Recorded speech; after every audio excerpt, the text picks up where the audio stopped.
Berjumpa kembali dengan kami, D dan M Kejadian Unik.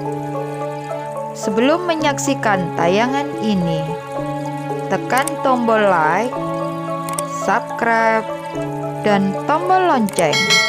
Terima kasih.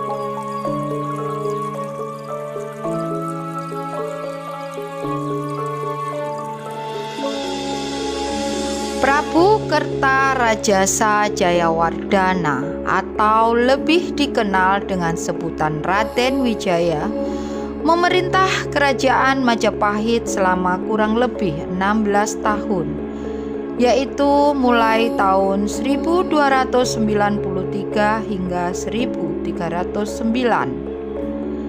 Selama pemerintahan Prabu Kertarajasa Jayawardhana, kerajaan Majapahit mengalami kemakmuran.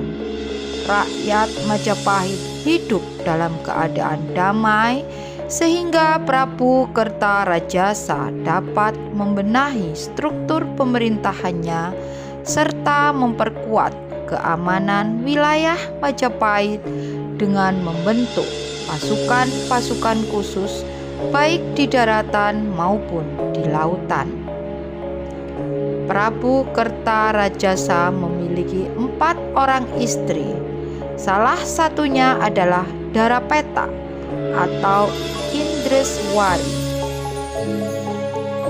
Menurut kitab Pararaton, Darapeta ini berasal dari kerajaan Dharmasraya yang letaknya Minangkabau, Sumatera.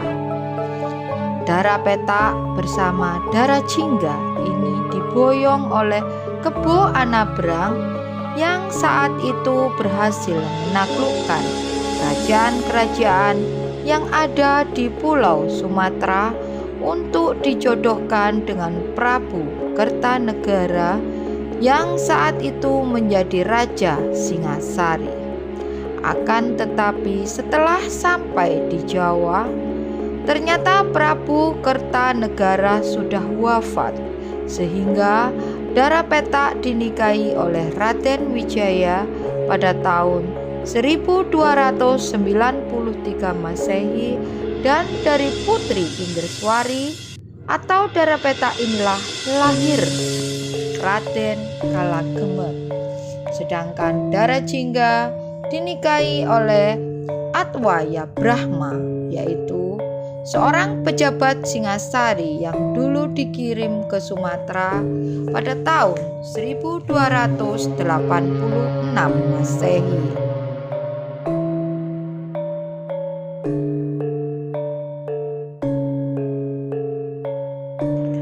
Dalam kitab Negara Kertagama, Raden Kalagemet atau Jayanegara diangkat menjadi Yuwaraja atau Raja Muda di Kediri pada tahun 1295 Masehi, sehingga saat dilantik menjadi Yuwaraja, usia Jayanegara masih sangat kecil, sehingga menurut prasasti Penanggungan, roda pemerintahan Kediri diwakilkan kepada Lembu Sora yang menjabat sebagai Patih Daha.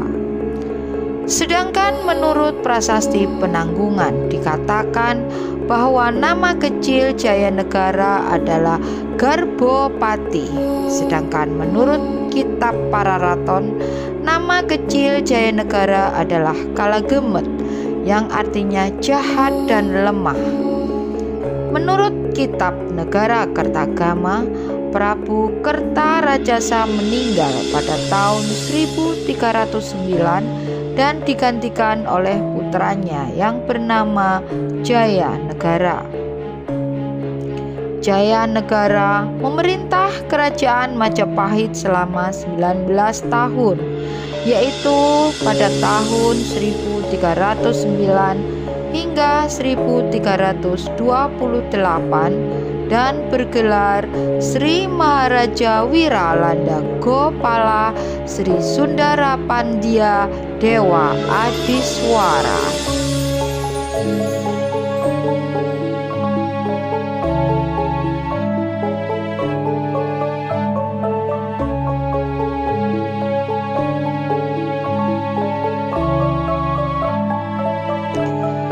Berdasarkan kitab Pararaton, selama pemerintahan Jaya Negara, kerajaan Majapahit banyak sekali diwarnai dengan pemberontakan yang dilakukan oleh para pengikut ayahnya. Hal ini dikarenakan selain buruknya kepemimpinannya, Prabu Jayanegara bukanlah murni keturunan dari Prabu Kertanegara, melainkan campuran antara Jawa dan Melayu.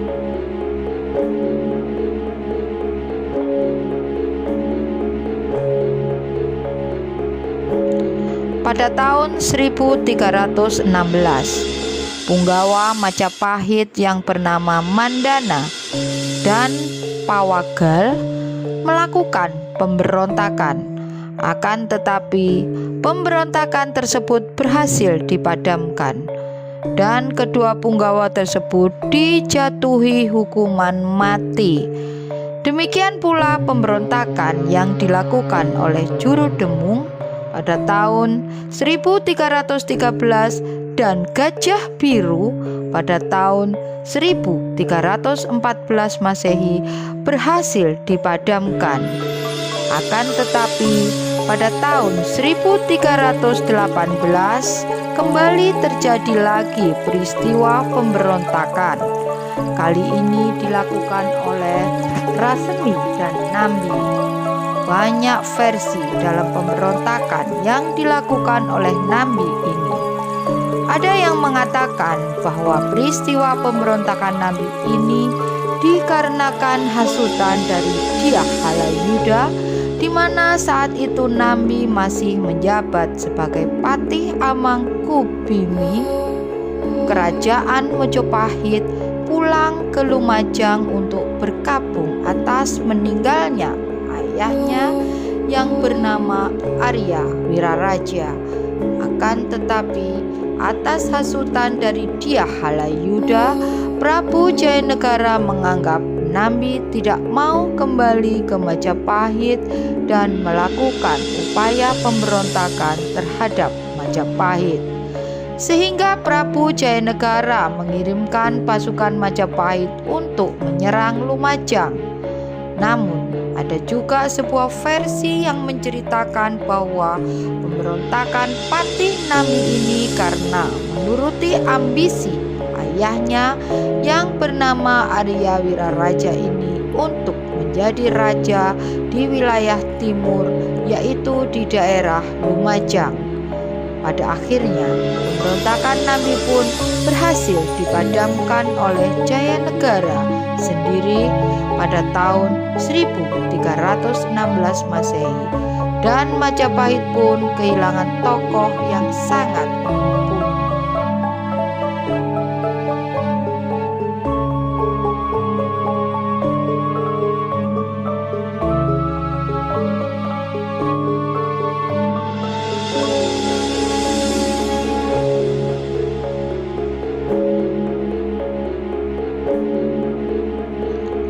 Pada tahun 1319 terjadi pemberontakan kembali yang dilakukan oleh Rakuti, yang merupakan salah seorang Dharmaputra atau pengawal raja. Pasukan Dharmaputra ini dibuat oleh Prabu Kertarajasa Jayawardhana sebagai pasukan khusus yang tugasnya untuk melindungi raja. Setelah sang Prabu wafat dan digantikan oleh Prabu Jayanegara, Rakuti melakukan upaya kudeta.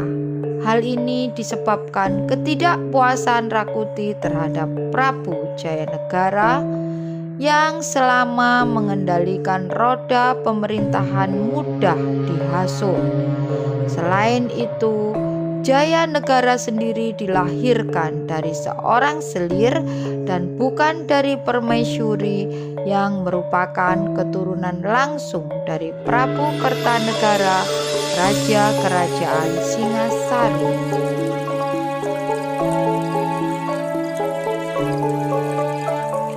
Sebagai seorang pemimpin pasukan Dharmaputra, Rakuti kemudian mengajak semua anggotanya untuk melakukan pemberontakan.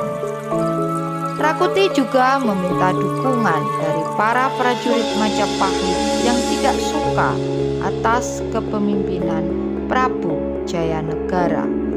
Dalam pemberontakan kali ini, Rakuti dan pasukannya berhasil masuk dan menguasai ibu kota kerajaan Majapahit.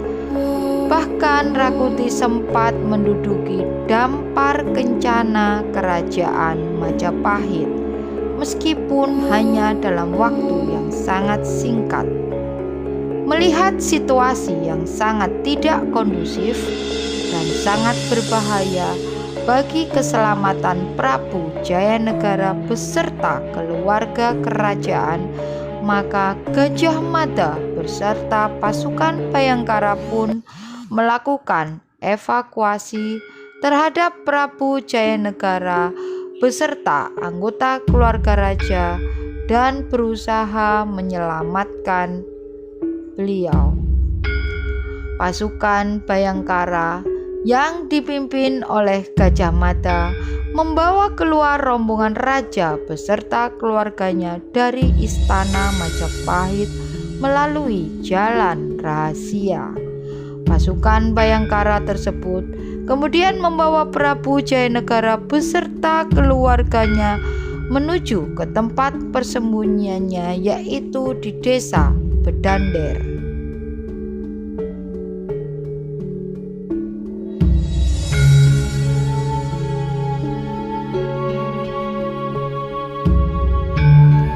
Selama berada di pengungsian, Gajah Mada berusaha mencari cara untuk memulihkan kondisi keamanan istana Majapahit. Berkat kepiawaiannya, Gajah Mada pun mencoba untuk menyusun kekuatan dengan cara menjalin kerjasama dengan para pejabat dan pasukan Majapahit yang masih setia kepada Prabu Jayanegara. Akhirnya berkat kerja keras dan dukungan para pengikut Prabu Jayanegara yang masih setia, Gajah Mada pun menyerang Rakuti dan sekutunya. Peperangan pun kembali terjadi dengan sangat dahsyatnya. Pasukan gabungan Bhayangkara dan prajurit yang setia yang dipimpin oleh Gajah Mada berhasil mendesak pasukan Rakuti. Melihat kondisi yang semakin tersudut, Rakuti pun menantang Gajah Mada untuk mengukur kekuatan masing-masing. Dalam pertarungan duel tersebut, ternyata Gajah Mada lebih piawai dan unggul dari Rakuti, sehingga Rakuti pun berhasil dibunuh oleh Gajah Mada, dan pemberontakan yang dipimpin oleh Rakuti ini pun berhasil dipadamkan.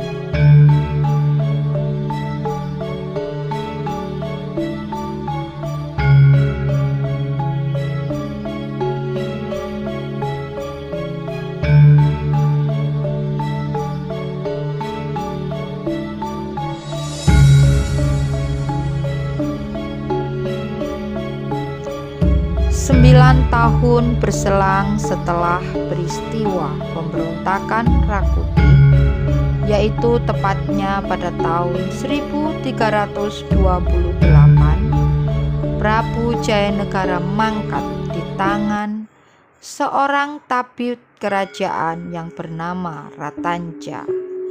Ratanca sendiri merupakan salah satu anggota Dharmaputra. Berdasarkan sebuah cerita yang beredar di masyarakat, Ratanca yang merupakan seorang tabib istana diminta untuk mengoperasi bisul yang diderita oleh Jayanegara.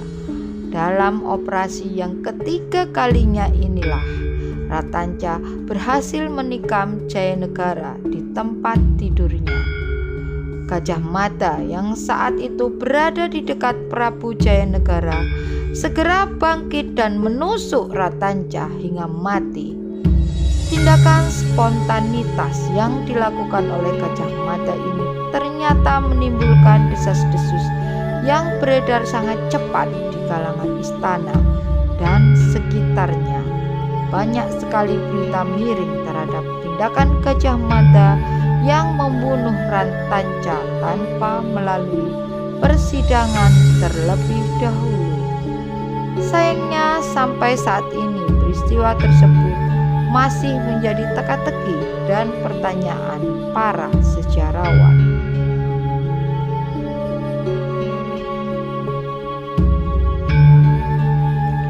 Berdasarkan kitab Pararaton, Prabu Jayanegara didarmakan di dalam Candi Srenggapura di Kapopongan dengan arca di Antawulan. Akan tetapi menurut kitab Negara Kertagama, Prabu Jayanegara dimakamkan di dalam pura berlambang arca Wisnu Parama. Jayanegara juga dicandikan di Silapetak dan Ubat sebagai Wisnu dan di Sukalila sebagai Buddha jelmaan Amoghasiddhi.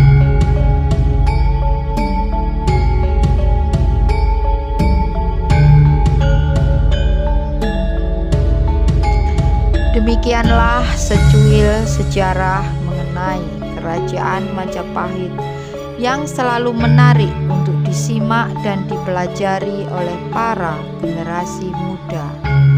Semoga dapat diambil hikmah dari peristiwa yang terjadi pada masa lalu untuk dijadikan pelajaran di masa yang akan datang, sehingga kedamaian senantiasa terjaga di bumi Nusantara ini. Jangan lupa like, share, komentar, dan subscribe channel kami.